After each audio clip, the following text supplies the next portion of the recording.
Olá, salve, salve! Sejam muito bem-vindos. É um prazer ter você aqui com a gente mais uma vez depois de um longo tempo e trazendo de volta um novo formato para o nosso Porto e Personalidade. E nada mais, importante de trazer um profissional, uma personalidade do nosso segmento marítimo, nosso segmento portuário, que vem aí trazer suas experiências, agregar mais o nosso conhecimento, o que foi a sua história profissional, o que vem sendo vivido nessas décadas, nos portos de Recife e Suape, principalmente, não que também ele não tenha experiência em outros portos, O nosso convidado, para trazer essa nova versão aqui do Porto de Personalidade, eu estava brincando com ele aqui, que a gente fazendo um resumo aqui do currículo dele, falando em enciclopédia, enciclopédia já abrange muita coisa, então aumenta a responsabilidade do nosso convidado.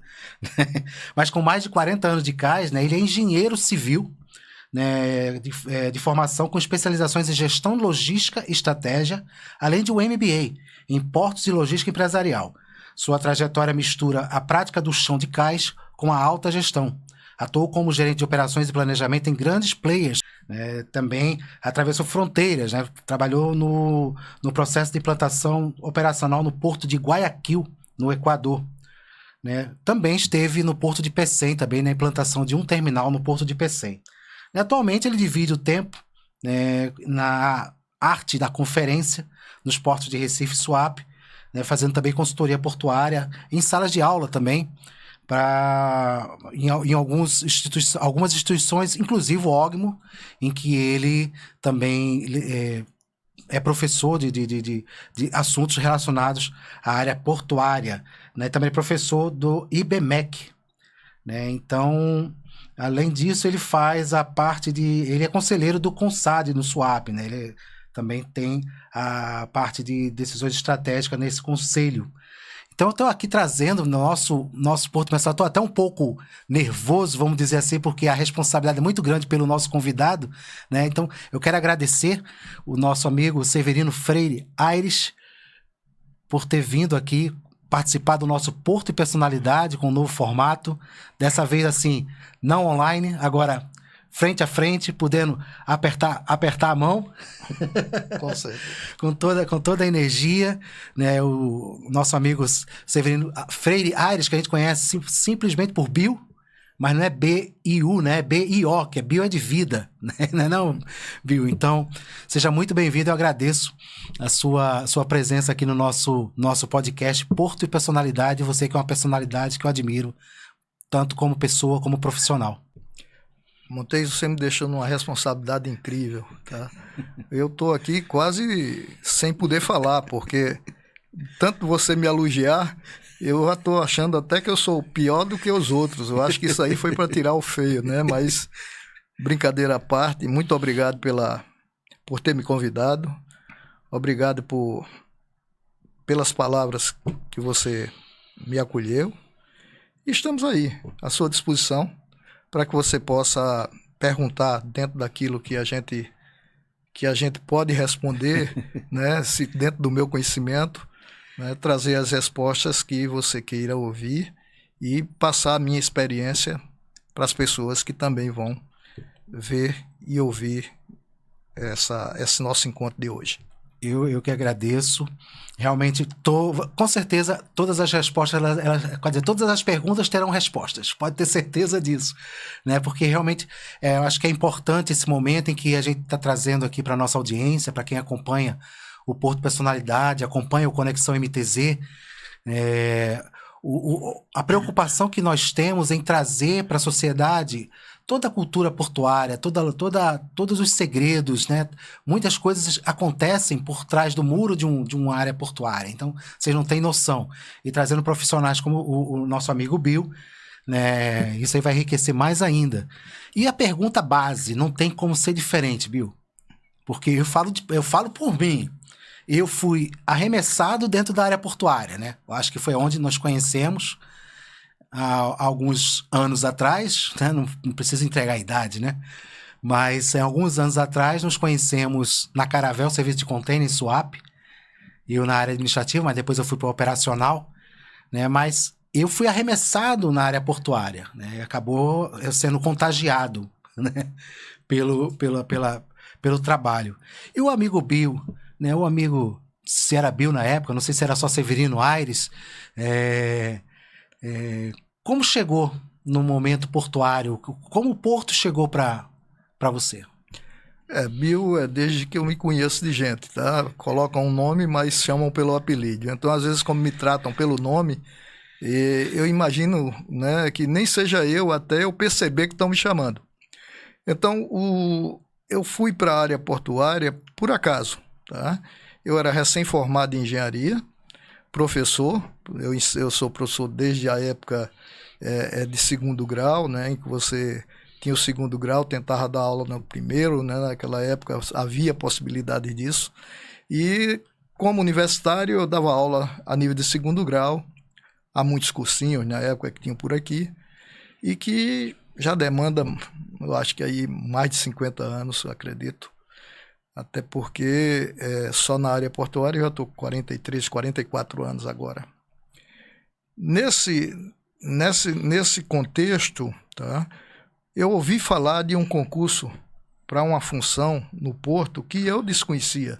Na realidade, o Porto, para mim, era um senhor desconhecido, né? Não conhecia, não sabia o que era um porto. Simplesmente fui ao porto fazer visitas numa cadeira de portos e hidrovias, mas nada demais eu conhecia o porto. Era tudo para mim uma coisa, era uma incógnita muito grande. E eu fiz um concurso na época, não desinteressadamente, e para minha alegria, vamos dizer assim, a minha alegria hoje, porque naquela época eu fiquei meio incrédulo, meio assim, reticente com relação àquilo que viria, eu soube que eu tinha passado nesse concurso e estava no último dia para eu chegar e na capitania para poder fazer, né, entregar todos aqueles documentos que eles pediam, etc. Na época eu era professor de um colégio em Piedade e a menina que trabalhava lá de serviços gerais recebeu um telefonema e quando eu estava chegando ela disse: professor, o capitão do porto quer falar com você. Eu disse: capitão do porto? Eu não conheço nenhum capitão de porto, não. Mas ele disse que hoje é o último dia, o senhor tem que ir lá de qualquer jeito. É numa tal de APM. Aí o APM... Depois... Não tinha nada a ver com a APM, né, da MESC. Mas era da DTM, Delegacia do Trabalho Marítimo, que na época todos os portuários eram ligados à Delegacia do Trabalho Marítimo. Existia a Delegacia Regional do Trabalho para os demais trabalhadores e a Delegacia do Trabalho Marítimo, que era para os trabalhadores portuários. E eu saí. Eu fui até a capitania, lá me mandaram ir na DTM, que ficava lá na Torre Malakoff, e lá eu consegui tirar xerox dos documentos, não eram muitos, e era o último dia realmente para poder formar a turma que iria ser treinada para poder exercer a função de conferente. Para mim, depois foi uma grata surpresa, porque eu complementei meus conhecimentos de engenharia, muito curioso que era, né, com os conhecimentos da área portuária. Isso me complementou muito. E como eu também era ligado à área de ensino, melhorou mais ainda, me aguçou muito a curiosidade. Isso me fez um profissional muito ávido por conhecimento. Comecei em 83, abril de 83, quando nós começamos. E desde então eu estou lá. Nesse meio tempo, já tive, né, em outras áreas, trabalhei em empresa privada, né, passei 10, 11 anos no Teconsuap, né, como trabalhador portuário avulso era até um absurdo, eu ser gerente de operações, comecei como gerente de planejamento, era um absurdo, né, porque para todos eu seria o inimigo do Tecom, mas eu não fui para o Tecom para ser TPA, eu fui para o Tecom para desenvolver outra função, tá? Comecei na área de planejamento, depois assumi também a área de operações, onde permaneci de 2001 a final de 2011, foi quando eu saí, tá?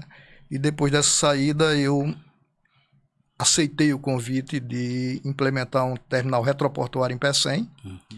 Passei alguns anos lá, consegui fazê-lo dentro daquilo que estava previsto, que era implementar a operação em si desse terminal portuário. Não conseguimos fazer mais, porque naquela época começou aquelas confusões com relação ao governo, né?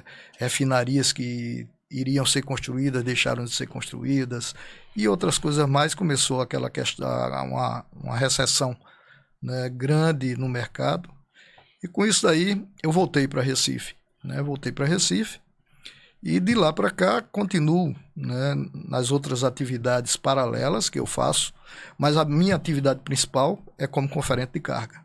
Essa daí me complementa, essa daí me dá muito prazer de desempenhá-la, e onde eu fiz muitos amigos, inclusive você, né? Obrigado. Somos amigos de muito tempo, né? E outros amigos que foram feitos ao longo do tempo, e são amigos que estão sempre a nos ajudar, sempre à nossa disposição quando a gente precisa de uma informação, de uma coisa maior. Mas foi por aí. Isso aí é uma história que a gente merece realmente ter guardado, né? Ter esse momento aqui, essa conversa. E eu estava aqui refletindo, né? Desde o momento que a gente começou, por exemplo, você foi arremessado também na área portuária. O que é porto, né?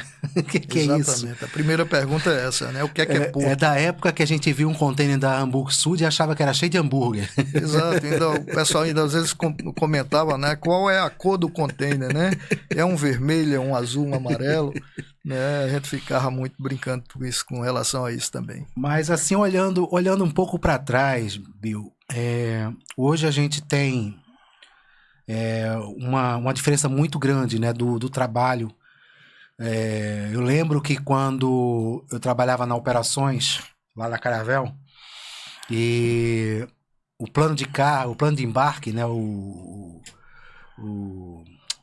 plano de containers, né, agora fugiu do termo técnico, mas era manual. Tava lá desenhando tudinho.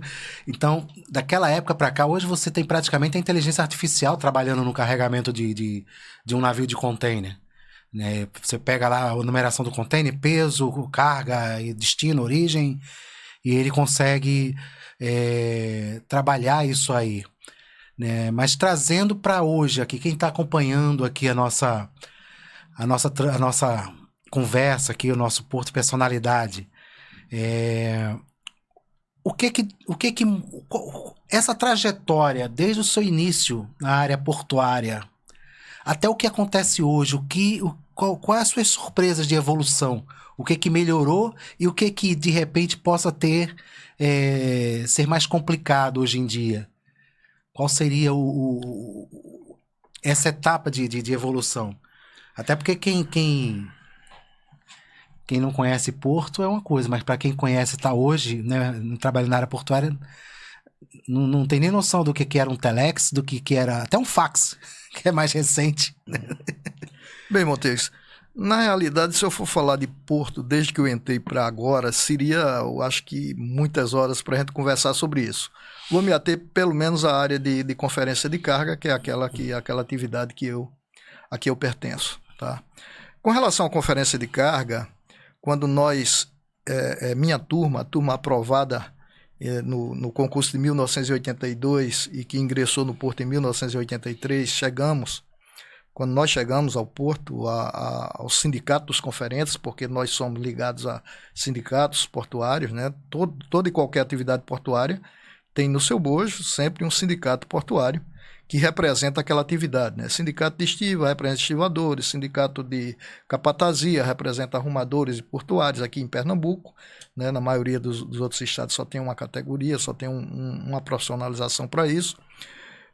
Sindicato de consertadores e assim por diante. Então, cada atividade portuária ela está sempre ligado, e a própria lei dos portos continuou ligando o profissional ao seu sindicato laboral, né? Então, imaginando ou verificando, revendo aquilo por que nós passamos, houve uma mudança muito grande ao longo dos anos. Quando nós chegamos, tudo era feito manualmente, a conferência. Eram papéis, né, caneta e papel, que muitas vezes a gente tinha dificuldade, se era um dia de chuva, então para você ver qual era a dificuldade de escrever, aquela coisa toda.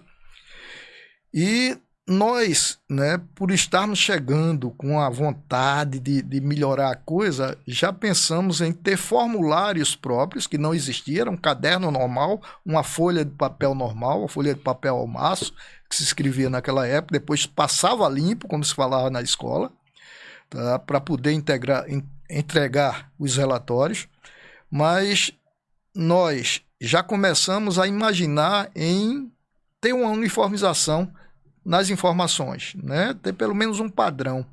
Então começamos a criar formulários que pudessem, né, aí ser preenchidos manualmente, mas que já trouxessem no seu bojo pelo menos algumas informações essenciais e principais e que nos desse um pouquinho mais de folga para não ter que estar repetindo aquela informação. Naquela época já foi uma revolução para o pessoal que estava lá, já senhores, como hoje nós somos, né? Mas naquela época nós éramos meninos, praticamente ingressando no porto, e para as pessoas que estavam lá, que já eram pessoas de mais idade, era uma mudança já um tanto quanto brusca, né? E com isso a gente foi se modernizando, entre aspas, também, né? Passado aquele primeiro momento, né, logo depois começaram a aparecer aquelas viagens spot, né, de navio que trazia um pouquinho de contêiner, ainda não eram navios de linha, eram questões que iam chegando, mas que a gente já estava imaginando como é que ia ser. Eu vou fazer aqui uma afirmação, né, dar uma lembrança de alguém que eu conheci a bordo de um navio, que sempre foi uma personalidade muito forte na área portuária. Hoje ele já faleceu, né? Já está num outro patamar de vida. É o Maico da Silva, que era da Crowley, né? Que depois ele migrou para Hamburg Sud, etc. Mas o Maico da Silva, nos encontramos no convés de um navio, né? Nos primeiros momentos de movimentação de carga de contêiner aqui em Recife, e eu não imaginava naquela época que ele era vice-presidente da Crowley, né? E ele me tratando e eu o tratando como uma pessoa qualquer, né? Mas com respeito, lógico, e com ele eu aprendi muito por muitas viagens que ele deu a Recife, e aí eu comecei a enveredar muito pela área de contêiner também, onde as empresas, o Wilson Sons principalmente, depois o Will Porta, operadores portuários, trabalhavam com os navios que eram inicialmente da Crowley, depois passou a ser de outras empresas, né? Mas a Crowley ela foi até enquanto a Wilson Sons, a Will Port, que mudou de nome, né, terminou as suas operações, encerrou em Recife as suas operações portuárias. Foi quando a Crowley passou a operar com a Caravel, foi quando eu o conheci, lá em Suape. E nós continuamos, e eu tive sempre na figura do Maico da Silva, uma pessoa a quem eu recorria para ter informações, etc. E tive também a grata surpresa de repente encontrá-lo no TECOM. Mas enquanto isso, você falava dos planos de carga de contêineres, né? E naquela época nós evoluímos também, né? Já tinha aparecido o computador, né? E a gente estava, né? A gente usava aquelas canetas de destaque, né? Para botar os portos por cores, separação, aquela coisa. A gente já estava fazendo etiquetas na época, né? Para o plano de carga sair colando no lugar de escrever todos aqueles dados necessários que eram no plano de carga. Isso já era um outro avanço, que depois surgiram alguns documentos, como Container Breakdown, como né, outros elementos que agregavam muito trabalho, e foi quando a gente começou a já tentar também informatizar a questão da posição do container, né, a bordo. Ainda não tinha, né, não tinha facilidades de TI naquela época que fizesse com que a gente trabalhasse no cais como se trabalha hoje, né? Então a gente ia a bordo, tinha os conferentes que ficavam anotando as posições, os planistas, e essas posições elas eram levadas a um outro conferente que ficava num terminal de computador só digitando as posições para que a gente pudesse entregar, né, todos aqueles mapas compostos que compunham o plano de carga, todos aqueles documentos, para que a gente, no final da operação, a gente não demorasse tanto, né? Não impedisse tanto por conta nossa da desatracação do navio, né? Então a gente procurava sempre fazê-lo para que quando a operação encerrasse, a gente também estaria encerrando já a questão documental, né? E você participou muito dessa época, né? Foram dias e noites que a gente esteve junto. Mas de lá para cá mudou muita coisa. Você vê que só um pedacinho de tempo, eu estou falando aí dos anos 80, 90, tá? Início dos anos 90, meados dos anos 90, né? Mas mudou muita coisa de lá para cá, né? Quando eu fui para o Tecon Suap mesmo, eu me deparei com um dos maiores sistemas de movimentação do container da época, né? Já com a nova roupagem, uma roupagem muito, muito informatizada, já se usando coletores de dados, já se tendo um planejamento muito mais forte com relação a posicionamento de container no cais, com relação a direcionamento de cargas para o navio, para a recepção de cargas no pátio, e todas aquelas movimentações que não só eram de pátio, navio, pátio, mas que também eram posicionamento para o Ministério da Agricultura, para a Receita Federal, para todos eles, para a Anvisa, dependendo do tipo de carga, do container, daquilo que se precisava, né? Às vezes até só para vistoria lacre. E tudo isso fez com que eu fosse adquirindo também um pouco mais de experiência nessa área e aprendi muito. Para mim, o Tecon Suap foi uma escola muito boa, tá certo? Onde eu deixei muitos amigos. Como tudo, um dia termina, né? A gente não pode. Meu tempo lá também terminou. Mas saí da mesma forma que entrei, muito bem com todos, tá certo? E agradecido por tudo que eu passei lá e aprendi. Isso daí para mim foi muito bom. E hoje, né, se a gente for comparar com o hoje, a conferência de carga ela mudou muito, tá certo? Mudou bastante e temos hoje, né, o Porto do Recife, o Porto de Suape,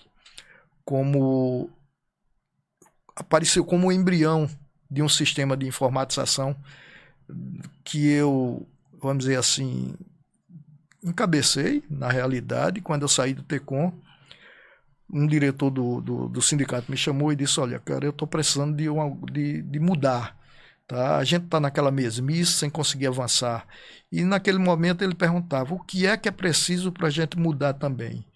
Eu disse: é preciso que a gente tenha alguma coisa que entregue, né, que as saídas de nossas conferências sejam recebidas de forma online, tá?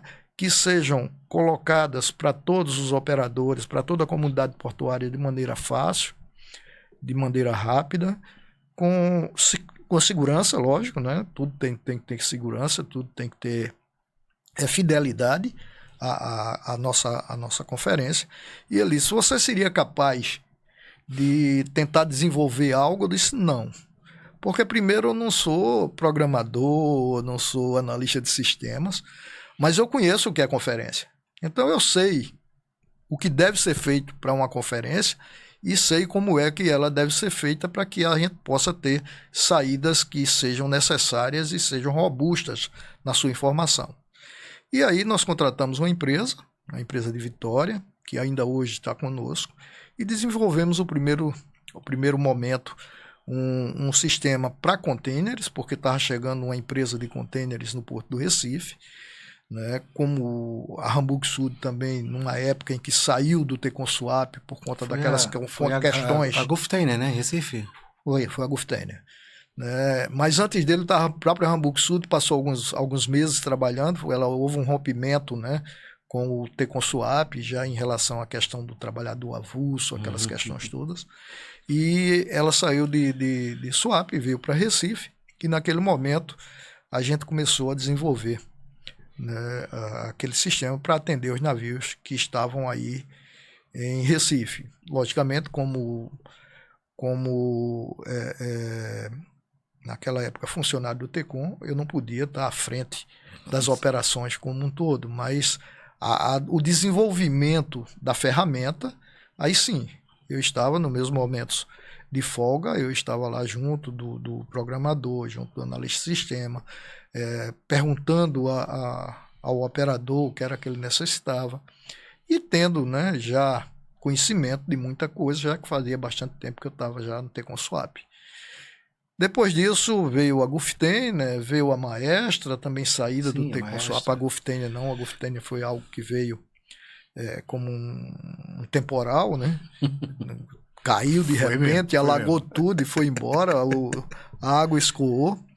A Maestra veio mais saída por questões de outras questões lá do Tecon e duraram poucos meses, eu diria, acho que questão de 1 ano, não sei, não precisei muito, porque naquela época eu já tinha saído do Tecon, na época da Gulften, né? Eu já tinha saído do Tecon, e daí eu fui para a PECEM, né? Mas mesmo à distância eu continuava tentando desenvolver a ferramenta que a gente ia precisar. Hoje nós temos uma ferramenta que trabalhamos com qualquer tipo de carga, com, eu diria assim, com a fidelidade na questão da conferência, que vamos dizer hoje, reconhecida por todos que operam com a ferramenta, eles gostam. Temos nos operadores pessoas que estão nos demandando mudanças, necessidade de adaptações. O tempo inteiro ela não é estanque, é uma ferramenta que está em pleno desenvolvimento, tá certo? E esse pleno desenvolvimento faz com que a gente também possa agregar a isso uma prestação de serviço de melhor qualidade, né? E prestando serviço de melhor qualidade, nós também acreditamos que estamos trabalhando nossa empregabilidade como conferente. Há de convir que esse sistema de conferência ele não custa nada, tá certo? Para o operador portuário, até porque nós temos que atender a todos, mas a questão principal nossa foi desenvolver uma coisa para que a conferência se tornasse mais simples, mais fácil de ser realizada e, sendo mais fácil de ser realizada, entregarmos também, vamos dizer aí, saídas, né? Sejam relatórios, sejam qualquer outro tipo de documento que o operador portuário necessite. E hoje ele tem condições de monitorar online, né? Tudo que sai. Uma coisa que eu estou fazendo aqui agora, tal qual nos terminais portuários que foram pioneiros, né? O operador portuário está tendo condições de entender, de ver como é que está se dando a sua operação, como é que está fluindo, né, a sua operação, porque tudo é feito em tempo real, né? E isso é um diferencial muito grande em relação até a outros portos brasileiros. Hoje apenas 3 portos brasileiros, a nível de porto público, tá? Em que o TPA é quem opera, só tem 3 portos que operam com sistemas próprios. Todos eles vieram quase sempre da mesma fonte, né? Veio da empresa lá de Vitória, Espírito Santo, a Container Solution, que é uma empresa de pessoas amigas hoje, né? Nós crescemos juntos. E São Francisco, Suape, Vitória e Recife. São os únicos portos onde o porto público dispõe de uma conferência que é totalmente informatizada. Perfeito, até porque, né, Bill, o TARI do conferente, né, o documento do conferente, ele tem um poder legal, né, no caso das divergências que possam acontecer, ou mesmo algum tipo de inconsistência de informação, de uma informação ou outra entre o agente, entre o operador, entre o navio. Então, o documento do conferente ele tem um valor muito grande nesse processo todo. Com certeza. Ele não chega a ser uma coisa que seja aceita legalmente e que o cara bata o martelo. Mas ele praticamente vai dirimir as dúvidas que podem ter acontecido num embate qualquer, numa divergência qualquer entre navio e operador, entre agente e operador, entre porto e essas relações que a gente tem o tempo inteiro. Então, o documento, ele é aquele documento que serve de base para que se chegue a um veredito com relação àquelas divergências que podem acontecer, né? E que eles estão à disposição a hora que o operador quiser né, a hora que ele precisar. Ô Bill, você estava falando aqui sobre Tecom Swap, né? O tempo passou 11 anos no Tecom, 11 né? anos. E eu estava lembrando de alguns fatos, né? Assim, um mais específico, eu não sei se o amigo vai lembrar, com um navio de marinha. Não sei se vai lembrar com um navio de marinha. Eu estava na época na Brandão Filhos, e o diretor na época, o Alexandre, né? O Alexandre Ruas, né? E é assim, existe aquelas embarcações que não avisa quando vai chegar. Uhum. Já se posiciona, chega e na época a gente não tinha o sistema que a gente tem hoje, não tinha um Marine Traffic tão eficiente, não tinha um meio de comunicação tão eficiente como a gente tem hoje, né? Hoje a gente tem o WhatsApp aí que praticamente a gente trabalha em tempo real por tudo. Mas lembra quando a embarcação atracou e a gente recorreu ao seu apoio? Eu não sei se vai lembrar, mas foi uma tarde em que o navio parece que ia chegar a tal hora e antecipou e a gente não conseguia chegar no horário e precisava de alguém da agência para estar lá no cais. E alguém que falasse inglês. Eu lembro. Agora eu lembro muito inglês. bem, né, que você ia chegar tarde e não conseguia chegar. Isso, era muito horário, difícil chegar naquela época ao porto, né? Isso. Né? O caminho, a BR não era duplicada. Não era duplicada, tinha todo um processo. Ia ali por Pontezinha, você levava às vezes 4 horas para chegar, dependendo do dia da semana, né, final de semana, você levava 4 horas. Eu lembro bem que naquele momento, né, você pediu para eu ir a bordo, né? E quando você chegou, já estava praticamente tudo resolvido. Isso é coisa que um amigo faz sempre quando o outro precisa, né? Não só um amigo, mas eu faria para qualquer pessoa que fosse cliente, né, do próprio Tecom. Mas com um amigo a coisa se torna mais fácil, né? Ainda bem, naquela época, eu estava tentando lembrar, mas quando você falou isso, eu consigo lembrar, sim, com certeza. Navio. Até porque a gente tinha, né, o Tecom Swap, ele tinha, vamos dizer, como tem hoje, né, contrato de janela com algumas embarcações e muitas vezes você não podia sair do terminal naquele momento, né, mas aí deu para dar uma fugida e ir lá e atender o navio sem problemas nenhum. Não, eu não lembro, a gente deve ter agradecido com certeza na época, mas eu agradeço novamente. Cara, com certeza vocês me agradeceram demais, porque quando vocês chegaram já estava tudo pronto, né? A tripulação já tinha sido atendida, todo mundo tinha sido atendido. Foi. Mas esses são os desafios que a gente encontra de vez em quando, né, no nosso segmento. Acho que era navio da Marinha Americana. Navio da Marinha Americana, era um destroyer da Marinha Americana. Então foi desafiador realmente. Poxa, a gente tinha que chegar e quem é que pode ajudar? Quem que vai resolver o problema? Não, tá o Bill, pô. Pode ajudar? Pode. Também não pudesse, a gente teria que ter resolvido de outra forma. Mas nessa trajetória, Bill, falamos muito aí dessa questão de conferência, falamos muito da questão da tecnologia, o avanço, os marca-textos da época lá com cores diferentes para a gente identificar os containers, origem, destino. Mas nesse processo todo, vamos lembrar assim, teve algum fato assim marcante, alguma coisa que deixou assim, você aquilo que onde você parar para falar sobre tua profissão, você vai lembrar algum navio, alguma situação, alguma operação que marcou? Existiram alguns fatos, né?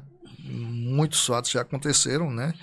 Alguns com algumas coisas tristes, né? De você ver pessoas sendo acidentadas e indo a óbito, isso é ruim, não gosto de falar.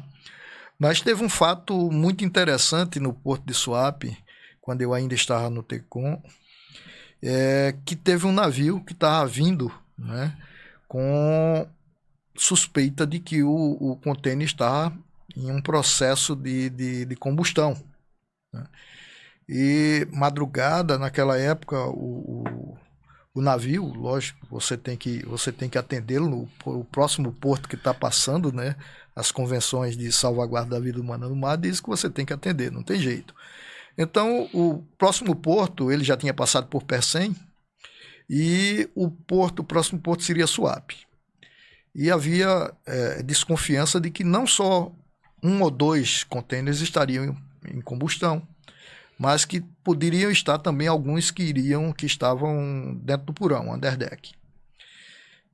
Naquela época nós entramos em contato com todo mundo, né, de direito que pudesse, bombeiro, o PAN, né, capitania, todos aqueles órgãos, aquelas autoridades que eram necessários ser avisados, até porque corria o risco de um acidente grave, né? Você vai trabalhar com equipamentos que estão gerando um risco muito alto. E quando esse navio chegou no porto, né, realmente tinha container que estava muito quente, já com alguma fumaça tentando sair, mas como a porta é meio estanque, né? Dependendo da idade do navio é estanque, dependendo da idade do container é estanque. Mas alguns outros containers, até por conta da carga que ele trazia, não era um container tão novo e alguns deles já estavam mostrando que tinha ali um pouquinho de fumaça querendo sair. E pegamos a ficha do produto, né, a ficha de emergência, verificamos e contatamos o bombeiro para saber quais seriam os procedimentos, né? O bombeiro foi para lá, todo mundo foi. Ele disse que não tinha condições de debelar nenhum incêndio causado por aquele produto, tá? Porque provavelmente ele estava incendiando, estava em combustão por conta de água. Então, ele, em contato com água, ele tinha combustão espontânea. E a outra coisa seria abafamento, mas abafar também com neblina seria água do mesmo jeito, ele não tinha condições. E verificou-se que a única forma de você exterminar com aquela combustão seria cobrindo ele com uma terra especial, terra diatomácea, na época era o nome da... A gente, para sorte, a gente tinha uma área do Tecum ainda que não estava impermeabilizada com pátios, né? Uma área ainda que estava na terra e tinha alguns equipamentos de construção lá, para carregadeira, etc, etc. É aquela velha história, né, que se diz por aí, quem não tem cão, caça com gato.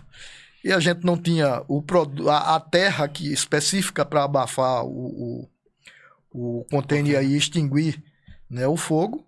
A gente tinha muita areia e a gente cobriu os containers. Eu acho que foram em torno de 13 a 15 containers que vieram em combustão. Tá? E havia também risco de explosão. Então, a primeira responsabilidade é com relação a quem você vai colocar para operar o equipamento para tirar isso. Porque você não pode forçar um funcionário ir, ele já vai sabendo que ele corre risco, um risco muito alto, né? Então, o cara vai subir num container daquele para pegar um container que pode explodir, que pode incendiar, pode acabar, pode fazer uma série de coisas, né? Provocar uma série de acidentes ou incidentes que coloquem em risco a vida dele. Então, primeiro era buscar um voluntário, né? Que, para sorte, a gente sempre teve bons funcionários que, mesmo sabendo do risco, se voluntariaram para ir fazer isso. A operação transcorreu dentro do cuidado que se deve ter, né? Com muito cuidado, porque tinha muitos containers em cima do tampão e a gente tinha que tirar não só os que estavam pegando fogo, né, com a mercadoria pegando fogo, como teria que tirar todos os outros que estavam em cima do tampão para ver os containers que estariam underdeck, né? E nesse caso, né, tiramos, eu acho que uns 50 containers para poder tirar os 13 que estavam em combustão ou mais. Tá? Mas foi uma operação bem sucedida, não houve nenhum acidente com ninguém, todos trabalharam e cada um se ajudando, procurando informações junto ao Corpo Bombeiro, junto ao SAMU, estavam todas essas figuras, né, lá para poder a gente se precaver o máximo possível para que todos corressem um risco mínimo. Agora, o pior de tudo isso é a causa desse acidente, né? Lógico que tem toda uma investigação e o produto era jante de magnésio, roda de carro de magnésio cortada, né, feito sucata, né? Ela foi toda picotada e ela saiu de Port Alfred, no Canadá, a menos 30 graus, tá certo? Quando ela passou na linha do Equador, tá? Passou a 32 graus, 33 graus, dava uma diferença de 60 e poucos graus naquela atmosfera que estava ali dentro. Então, aquela atmosfera que veio, né? Então não tiveram nenhuma preocupação de pensar nisso, né? E às vezes nunca tem acontecido. Não colocaram dissecante, não colocaram nada. É sucata, dentro de um container velho, aquela coisa vai ser levada. Então, só que quando houve a higroscopia, né? A queda daquele ambiente, da água que estava ali dentro daquele ambiente, ela condensou. E quando condensou, houve o processo, né, endotérmico dali e começou a combustão do produto. Né? E essa combustão, ele esquentou, os outros também estavam da mesma forma, aí piorou a situação, né? Começou a realmente fazer isso. E o mais, vamos dizer assim, surpreendente é que depois de queimados, o seguro ainda conseguiu vender o que estava queimado, né? Porque eles disseram que era óxido de ferro, não sei o que lá, aquela coisa toda, e conseguiram vender alguns para a área farmacêutica lá em Minas Gerais. Eu não sei até onde eles levaram isso, mas pelo menos foram as informações que a gente teve na época. Então isso aí foi um incidente, né, exitoso no tratamento, mas que gerou muito risco, muito cuidado. Imagine, né, se tivesse acontecido algo mais crítico, né, numa situação dessa, que a gente sabe dos acidentes que já aconteceram em Suape, né, tudo que foi divulgado, então era uma situação, acho que na época seria bastante crítica também, né, em relação à gravidade do que poderia ter acontecido, porque são muitos contêineres em combustão, né? Então... Muitos. E outra coisa, né? Os terminais portuários especializados não estavam há tanto tempo no Brasil, né?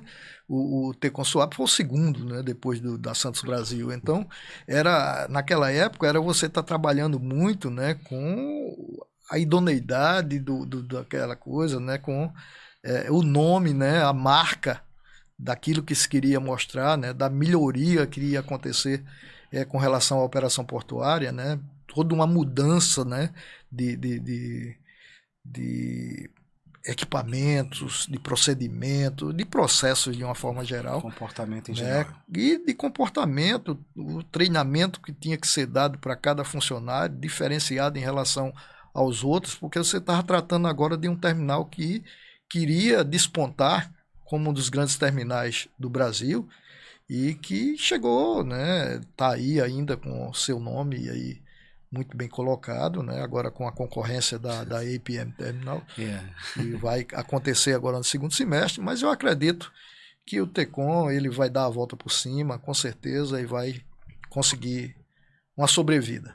Inclusive eu tive lá no terminal da APM, né, a gente fez a operação, não a operação, mas fizemos o agenciamento da embarcação. Não deu para acompanhar a chegada dos equipamentos, ali teve uma proximidade lá com o pessoal. Né? Mais uma porta, né? Mais uma porta para se trabalhar, para se desenvolver. Mas a gente também precisa rir um pouco, né, Bill? Ah, com certeza, cara. Me lembre aí algum fato mais engraçado que possa ter, que eu acho que engraçado devem ter muitos. Tem uma série. Beira de cais a gente sabe como é que é, né? Então... existem muitos, né? Principalmente com relação aos apelidos que se tem na área portuária. São hilários, né? São apelidos que às vezes surgem, né?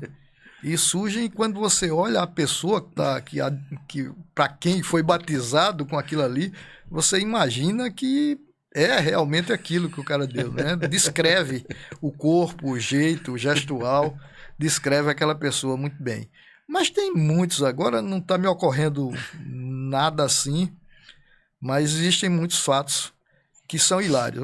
Eu lembrei de um agora, por exemplo, nós tínhamos um supervisor, não vou dizer o nome dele, era uma pessoa excelente, mas um dos primeiros supervisores de operações que tinha lá.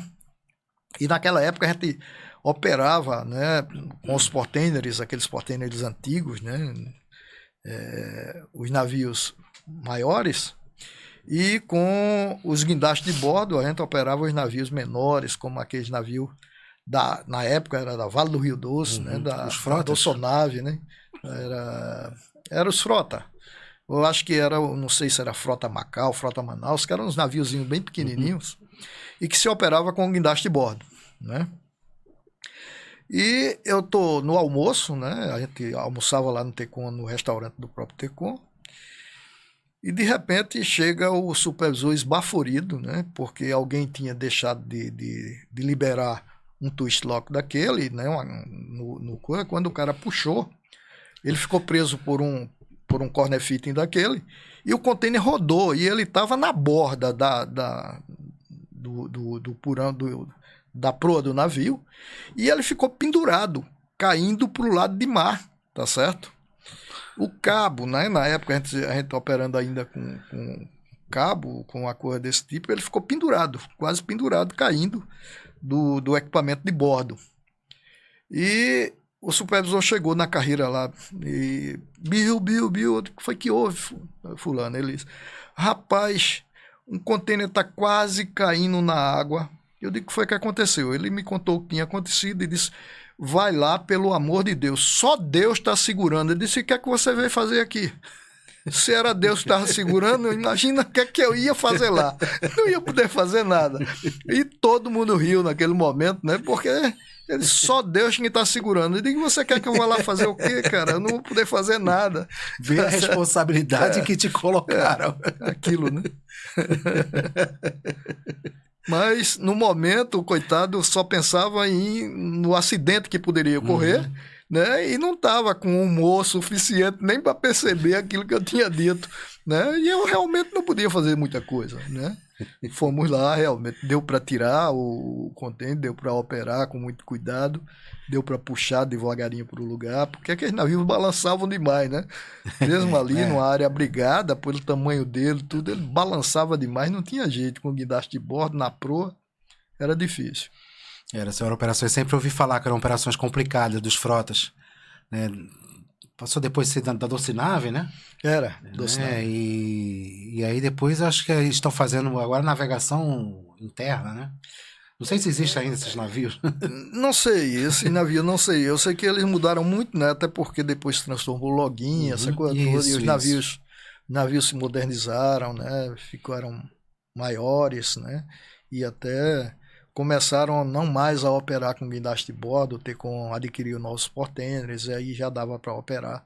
Os navios menores botavam nos portainers antigos, os navios maiores já botavam nos portainers que tinham um melhor alcance. Vamos fugir um pouquinho agora da nossa... Eu estava vendo aqui algumas questões, né? A gente vai trazer aqui um pouquinho mais de relação ao sindicato, né? Porque hoje a gente tem um sindicato bastante forte, né? na região.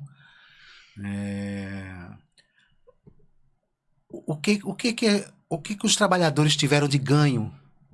Porque você, quando entrou há 40 e poucos anos atrás na conferência de carga, né?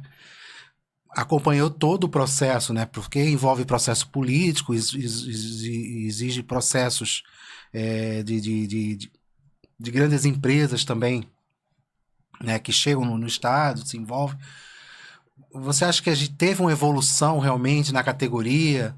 Ela foi beneficiada com a tecnologia, com a nova visão de mercado? Eu acredito que sim. Em muitos, vamos dizer assim, há uma diversidade muito forte com relação àquilo que o sindicato era e aquilo que o sindicato é hoje, né? Quando eu ingressei no Sindicato dos Conferentes, era um sindicato já um pouco diferente dos demais sindicatos, mas naquela época ainda, nas questões principalmente de negociações trabalhistas, essa coisa toda, ainda tinha uma centralidade muito forte, né, dos sindicatos. Era muito, muito centralizada, principalmente as decisões de Santos, dos portos grandes, praticamente elas eram disseminadas para todos os outros sindicatos, os outros portos. E os sindicatos tinham muita força pela força e porque também havia a gestão maior do dinheiro, né? O sindicato, ele quem fazia a gestão do dinheiro, a gestão da mão de obra, mas a gente se ressentia muito com relação a treinamentos, por exemplo, com relação à questão de estatísticas, estatística com relação à quantidade de carga, com relação a acidentes, com relação a outros tipos de informações que hoje são necessárias para que você tome determinadas providências para melhorar e dar mais segurança à operação. Então, o tempo, ele foi muito, assim, a princípio, muito forte com relação à mão de ferro que se trabalhava, tá certo? Mas, quando ainda era ditadura militar, né, na época eu entrei, já estava no fim, mas ainda era ditadura militar, os portos extremamente sucateados, se tirava leite de pedra naquela época, tá certo? Você via hoje, né, se a gente olhar determinadas cargas que evoluiriam bastante quando trabalham com determinados equipamentos, mas quando volta a questão braçal, você tinha praticamente paridade com relação à produtividade, açúcar, por exemplo, né? Quando o açúcar não vai no spreader, não vai com a pré-lingagem maior, né? É preciso soltar o saco no porão, então você cai a produtividade bastante, porque aí depende da força humana, né? E hoje, né, pela própria diversidade das pessoas que compõem as categorias braçais, eles não têm a mesma desenvoltura que tinha aquele pessoal mais antigo. Em compensação, quando se trata de tecnologia, de melhorias, aí a coisa flui muito mais fortemente, sem deixar nenhum resquício de saudosismo, tá certo? E depois disso tudo, né, você enfrentou problemas sérios de mercado, né? A época em que nós tivemos o governo Sarney, que houve aquele desabastecimento absurdo, né, no país, né? Você foi o fiscal então, também, não? Não, era Emanuel, nosso amigo Emanuel, que era o fiscal do Sarney na época. Então, naquele momento, nós tínhamos muito problema, porque, como trabalhador avulso, você só ofere ganho se você trabalhar, tá certo? Eu não sei por que, às vezes, alguns empresários, grande parte dos empresários, não utilizam, né, a legislação de avulso em benefício próprio. Porque mesmo que eu seja um TUP, mesmo que eu tenha uma equipe minha, por que não investir numa equipe de TPA que possa, né, no sufoco, naquele rush maior de necessidades, trazer, né, o trabalhador avulso para complementar seus quadros, onde ele não tem um custo maior do que o trabalhador dele. Às vezes, só um achatamento no salário, quase sempre quer se fazer, né? Mas que ao trabalhador avulso, se ele não contrata, ele não paga, tá certo? Se ele não tem, ele não demite. E aí não tem custos com relação à demissão, não tem custo com relação a nenhum outra rubrica, né? Seja de benefício ou não. Você não tem custo, você só usa e utiliza o trabalhador avulso quando você necessita, tá certo? Quando você não necessita, você não tem nenhum custo com ele. Tá? Mas, em troca, você também tem boas produtividades. O Porto Público não nega isso, tá certo?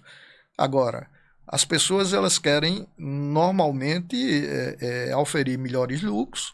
Isso daí é natural, eu também queria, eu sendo empresário, eu quero ter lucro, lógico, mas você tem que ver que muitas vezes o lucro muito alto impacta em qualidade na qualidade de vida dos seus próprios funcionários, tá? Porque nunca se mede a necessidade do funcionário. Você vê a briga que está aí, né? Escala 6x1 ou 5x2, né? A quantidade de pessoas que usam, né, de falações, né, muito diferentes para defender um ou outro lado. A gente fica pensando, né, que todos nós sempre queremos ter uma folga. Sempre Lógico. queremos ter mais folga. Sempre esperando um feriado, É, né? é como se a gente nunca tivesse, a nossa família como trabalhador fosse diferente da família do empresário, né? Em que ele não tem trabalhador que está ali o tempo inteiro no dia a dia, né? Ele não tem esposa, não tem filhos, não tem escola, não tem isso, não tem aquilo. E são os mesmos, né? Com muito menos recursos para viver. Então, quase sempre, a história aí já mostra, né? Em vários locais do mundo, onde se teve um benefício maior para o trabalhador, ele acompanhou e deu produtividade em troca. Eu vejo a legislação do trabalhador avulso como ela sendo muito interessante e que poderia ser melhor estudada em relação a algumas operações em si, mesmo dos TUPs. Tá? Em várias épocas e com várias pessoas, já discuti isso, em que a gente dizia, ó, qual é a minha necessidade média, né? Minha necessidade mínima, você tem uma necessidade máxima, você tem, sei lá, normalmente você tem uma média de 2 navios atracados por dia, 3 navios atracados por dia, né? E muitas vezes essa atracação se dá no mesmo turno, no mesmo período. É preciso que eu tenha um quantitativo de mão de obra muito alto para atender bem aquela demanda. E nem sempre, né, essa demanda é bem atendida por causa do contingente que o terminal tem naquele momento. Então, por que não fazer determinados acordos ou colocar mesmo em convenção coletiva? Quando ele precisar de um acréscimo de mão de obra, ele poder contratar, tá certo, aos sindicatos que estão aí disponíveis através do órgão para fornecer mão de obra. E hoje bem mais qualificada, né? Bem mais qualificada, né? Porque há essa preocupação. Com certeza que há, mas você vê que apenas o porto público se preocupa e de forma incipiente. Tá? Não é uma forma, não é massivo quando você quer. Se eu quero ter ali naquele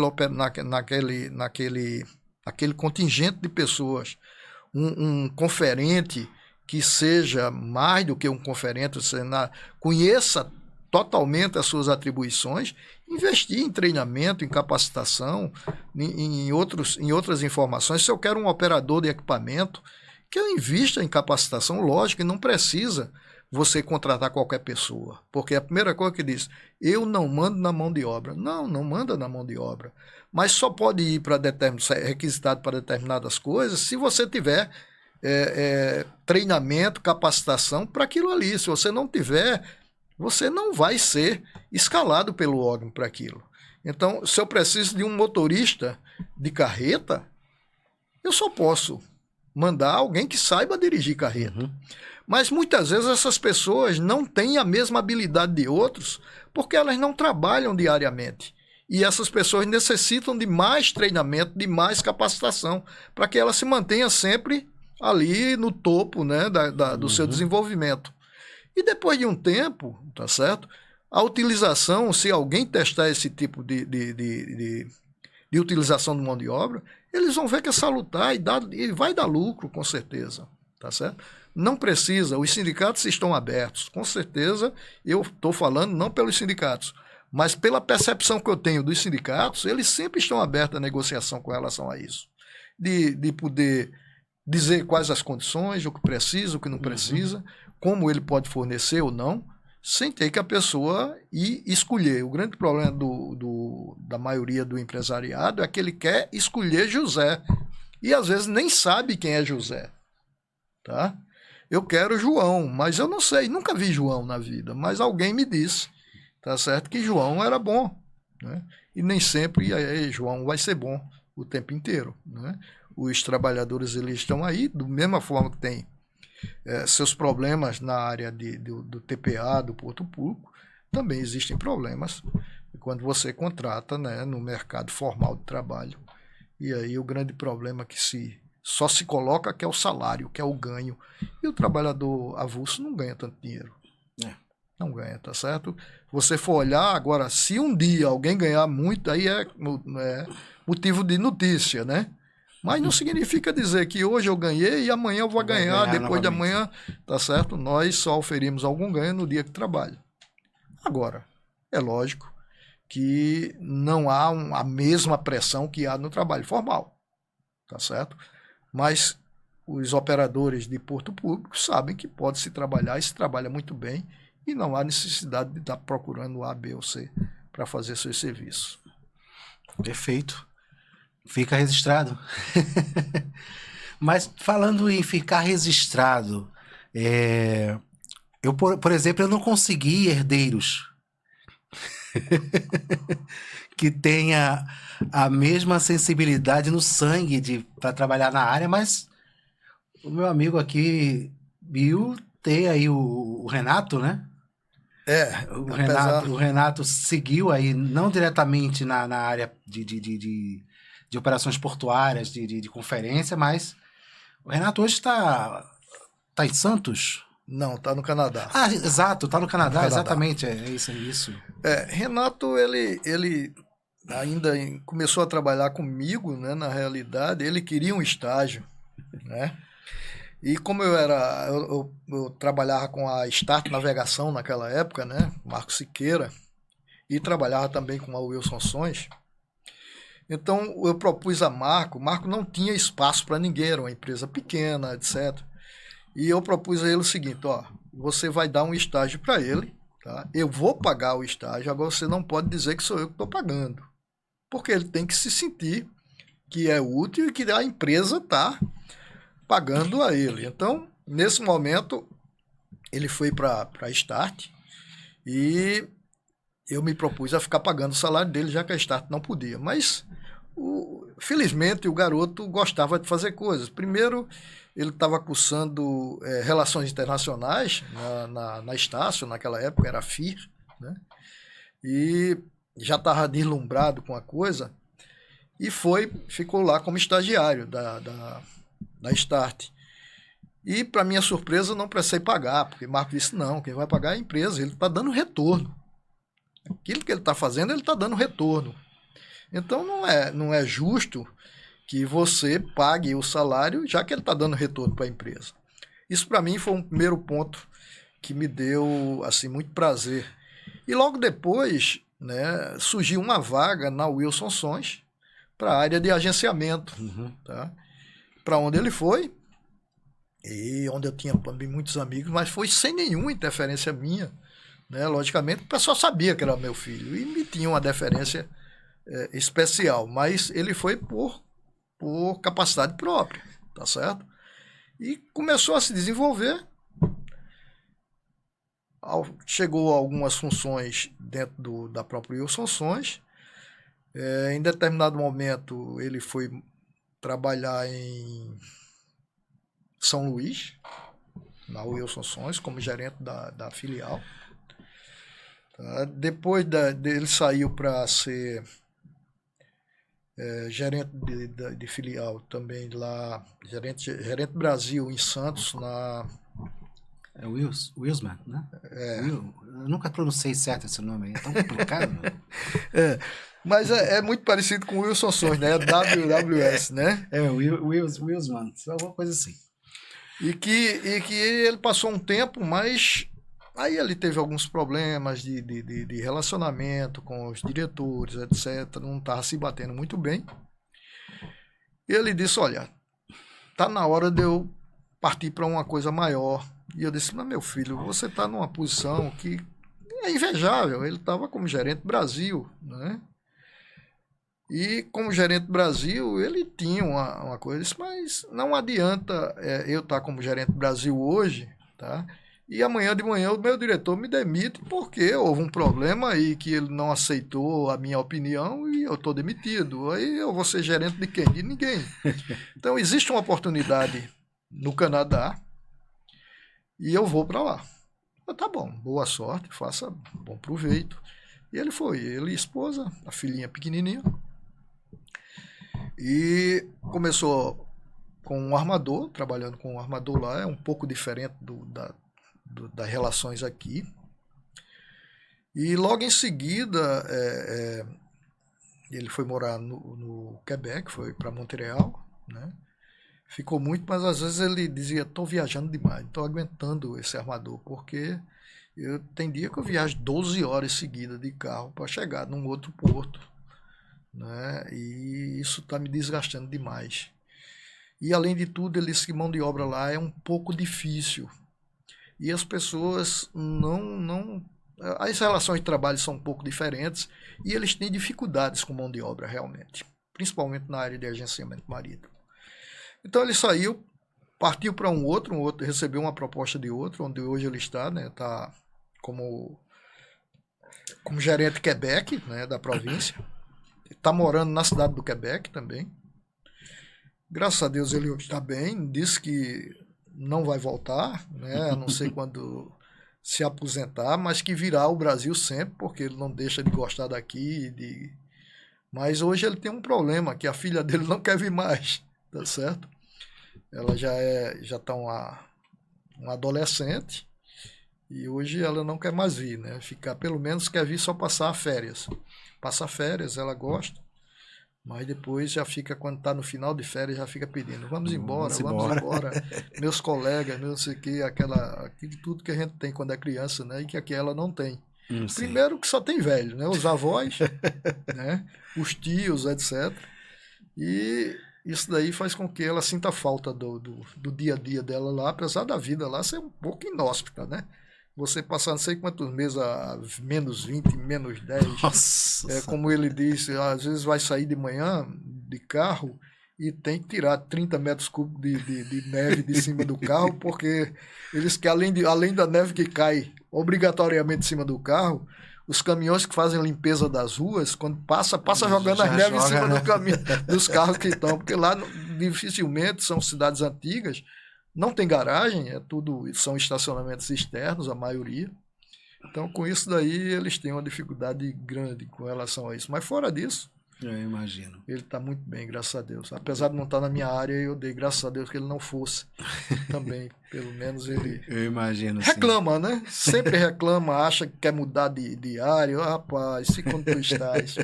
Né? A gente sempre acha que aquilo que acontece conosco é o pior, né? Mas não, é sempre o melhor. Eu quero aproveitar aqui e mandar um abraço pro Renato. Ele vai estar acompanhando, né? Vai estar assistindo quando a gente tiver... colocado lá no nosso canal Conexão MTZ, vai estar acompanhando aqui essa nossa conversa, esse bate-papo aqui, trazendo a experiência do nosso amigo Severino Aires, o Bill, trazendo um pouquinho de sua história aqui, porque é muita história que a gente tinha que fazer aqui, eu acho que uma série aí com várias temporadas, né, para poder contar as histórias.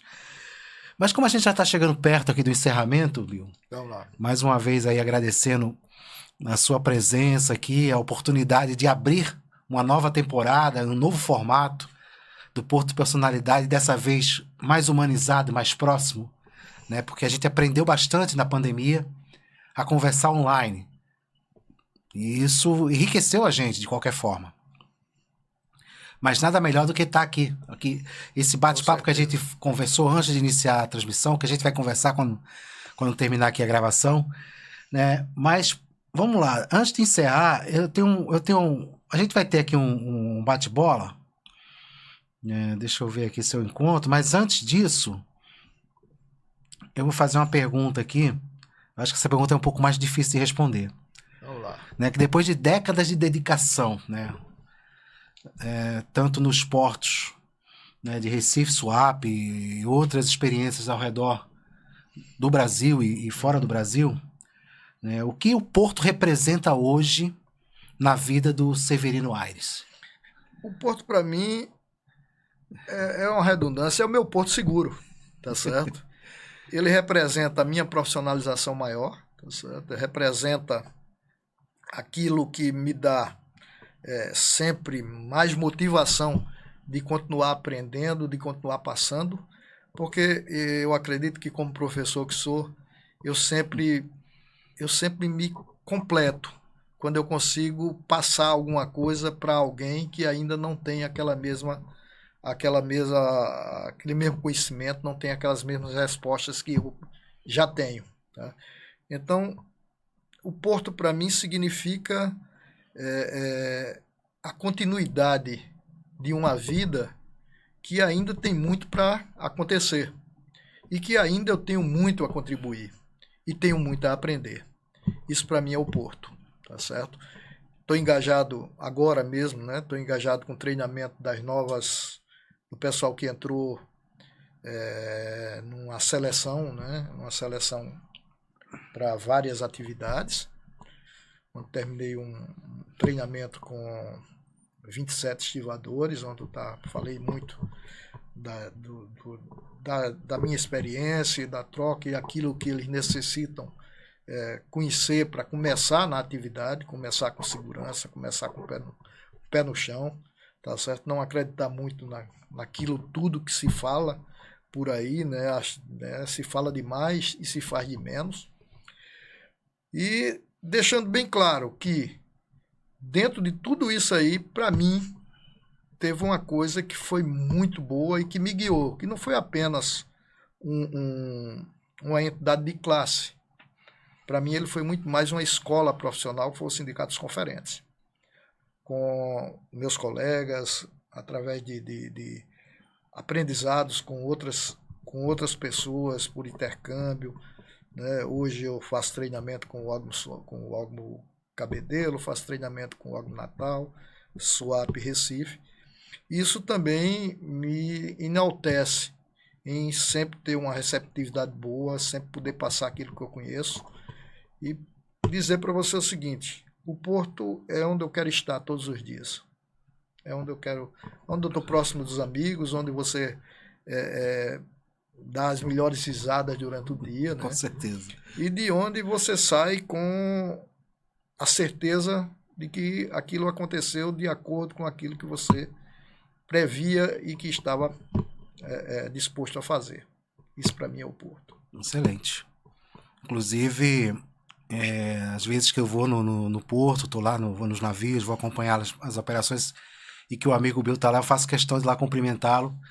Com certeza. sempre passo lá, a gente se cumprimenta, né? Só se por acaso eu passar e não ver, mas eu sempre procuro. Isso aí é uma verdade. O Emanuel também eu sempre procurava quando eu ia, né? Porque eu acho que vocês são uma referência. Eu, quando comecei na área, vocês ensinaram bastante a gente, vocês principalmente. Quantas madrugadas, né? Naquela sala, tempo, né? naquela sala de operações ali em Suape, da Caravel. E a maneira como a gente dirigia ali dentro, né? Para ir o navio lá no Nossa! CMU, o navio no Caizu. Nossa! E a gente saía de lá até onde hoje, aonde era o terminal da Caravel. Era muito distante aquele terminal lá na frente. As pessoas, né? não têm noção E a gente saía do que pra lá vivem e pra hoje. cá. Do que hoje a gente encontra em Suape do que era no passado. Né? Outra coisa, a gente chegava no navio, né?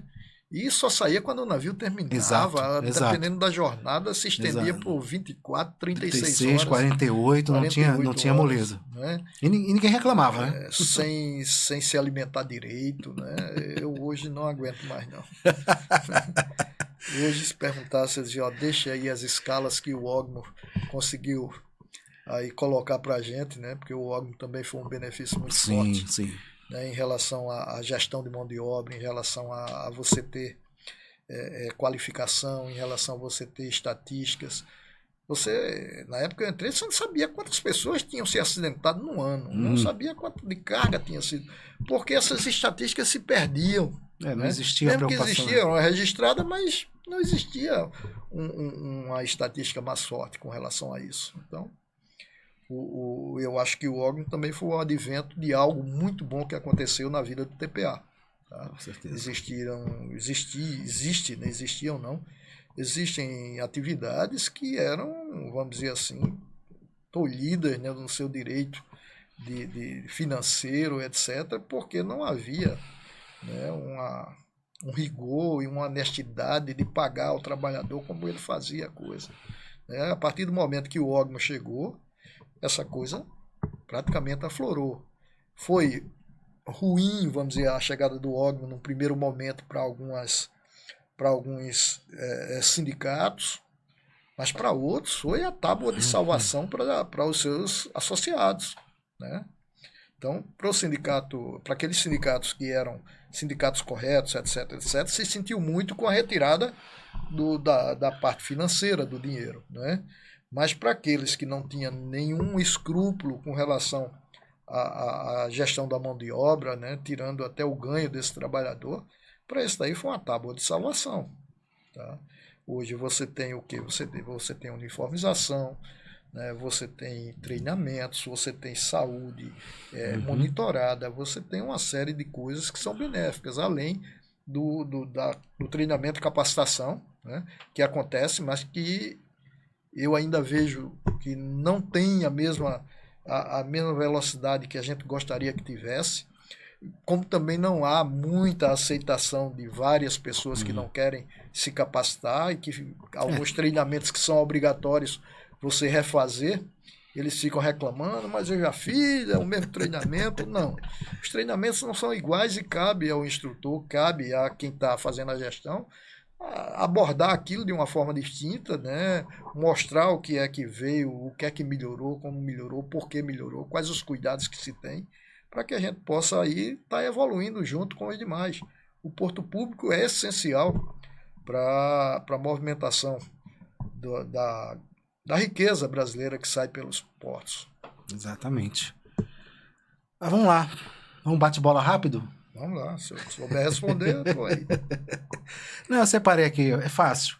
Um porto inesquecível. Porto do Recife. Inesquecível. Inesquecível. Realmente, foi o primeiro contato com o Porto, foi Suape, né? Meu primeiro contato com... Mas em operação foi Recife. Porto do Recife, em operação foi Recife. Foi onde eu aprendi tudo, né? Aprendi tudo que tinha, tudo que alguém pode ver de bom num porto, tudo que você pode ver de ruim.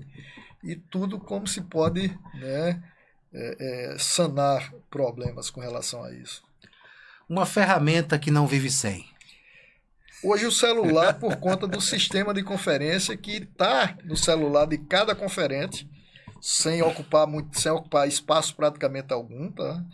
É uma ferramenta que ela fica numa nuvem em Vitória e outra no Paraná, mas a gente acessa pela internet isso sem nenhum, mas é algo que hoje você não vive sem ele. Não é pelo celular apenas, porque hoje é imprescindível você ter um equipamento, né, como o celular, mas para o desempenho da minha função, por conta de ser a minha ferramenta de trabalho. Eficiência ou inovação? Eu acredito que as duas são necessárias, né? A inovação ela vem, mas se ela não vier trazendo eficiência, nada funciona. O futuro do setor em uma palavra. Sobrevivência. Sobrevivência. Faz sentido. Faz bastante sentido. Realmente é uma batalha. Meu amigo, a gente está encerrando aqui o nosso podcast, né? Essa nosso bate-papo aqui, o Porto e Personalidade. Você, não para pessoalmente para o Montez, é uma personalidade na área, mas para muitos profissionais que já tiveram a oportunidade de trabalhar diretamente com você, outros indiretamente. Você é uma pessoa, um profissional de extrema responsabilidade, né, de um grande profissionalismo. E eu me sinto lisonjeado reiniciar essa temporada do Porto Personalidade tendo o amigo aqui. Aliás, a gente já fez um anteriormente, né? Eu não lembro qual foi o tema, mas não foi tema, não foi a vida do Severino Aires na área portuária, mas foi um tema específico da área portuária. Eu acho que planejamento de navio, alguma coisa assim. A gente fez uma live, foi na época um pouco depois da pandemia, e ficou um tempo lá como top 10 lá do canal. Foi muito bom. Um dia ele vai ser superado, né? Seja porque virão pessoas melhores e mais. Não, vai ser superado por esta agora. Né? Vai ser superado por esta. Mas a gente sabe que tem muitos jovens hoje ingressando na área portuária, muitos curiosos. Qual o recado? Antes da gente encerrar aqui, eu vou passar também para suas considerações finais, mas qual o recado o mestre o professor Severino Aires deixaria para quem está entrando, agora ingressando em atividades na área portuária, né? Porque é muito diversificado, né? O recado maior seria que ela aproveitasse ao máximo, tá? Tudo que é passado para bom desempenho da sua função, da sua atividade, não se deixando levar por facilidades, por questões de, vamos dizer assim, não entender bem aquilo que se quer, e aí você envereda por outros caminhos que não é aquele que é preciso. Mas eu diria principalmente foco. Foco naquilo que ele quer para a sua vida.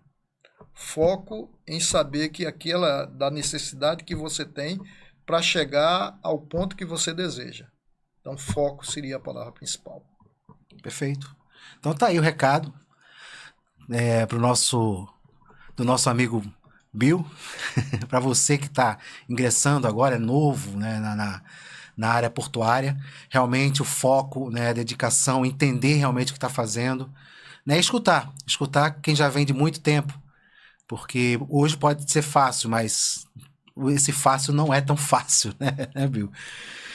Eu vou deixar agora um espaço aí para suas considerações finais aí, mais uma vez agradecendo a sua participação, antes da gente encerrar aqui o nosso podcast. Montes, eu só tenho a agradecer a você mais uma vez, tá certo? Isso é mais uma oportunidade para eu colocar para as pessoas que necessitam de alguma informação e que podem tê-la em algum momento de nossa conversa, né, satisfeita a sua curiosidade ou a sua necessidade, e dizer a você o seguinte: eu estarei sempre à disposição de você ou de quem precisar, de quem necessitar, não só para questões de fazer um podcast, de fazer uma coisa desse tipo, mas da vida pela vida, né? Nós somos amigos e uma coisa que eu sempre levei comigo é que eu não quero para mim, eu não quero para os outros aquilo que eu não quero para mim. Isso é um ditado muito antigo, mas que eu faço isso como lema de vida. Então, antes de fazer alguma coisa, de tomar uma decisão, eu sempre paro e pergunto: isso vai impactar em alguém, de alguma forma, vai impactar de forma danosa a essa pessoa ou não? Porque ao fazer isso, eu tendo consciência de que o impacto não é bom, e eu insistir nisso aí, eu estou sendo uma pessoa perversa, tá? E a perversão não faz parte da minha vida, nem nunca fará. Então eu vou ter sempre nas pessoas, independente de quem sejam, acolhê-las da melhor forma possível, tratá-las da mesma forma possível, como gostaria de ser tratado, como gostaria de ser acolhido. E obrigado mais uma vez. Mais uma vez, meu amigo, estamos à disposição. Eu agradeço, dessa vez assim, sentindo o calor do aperto de mão.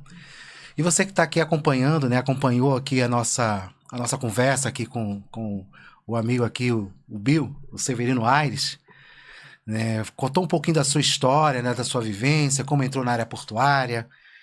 Eu quero agradecer que você acompanhou até aqui. Eu peço que você compartilhe, né, esse nosso vídeo, essa nossa conversa, dá uma curtida, né, aquele joinha que é bastante importante aí para que a gente possa, né, ser reconhecido, porque isso é só o começo. Muitas entrevistas a gente está trazendo aqui para vocês e vai ser sempre um prazer ter vocês como audiência. Então divulgue, compartilhe, ajude o nosso canal a mostrar que a gente também faz acontecer no Conexão MTZ. Um forte abraço e até a próxima.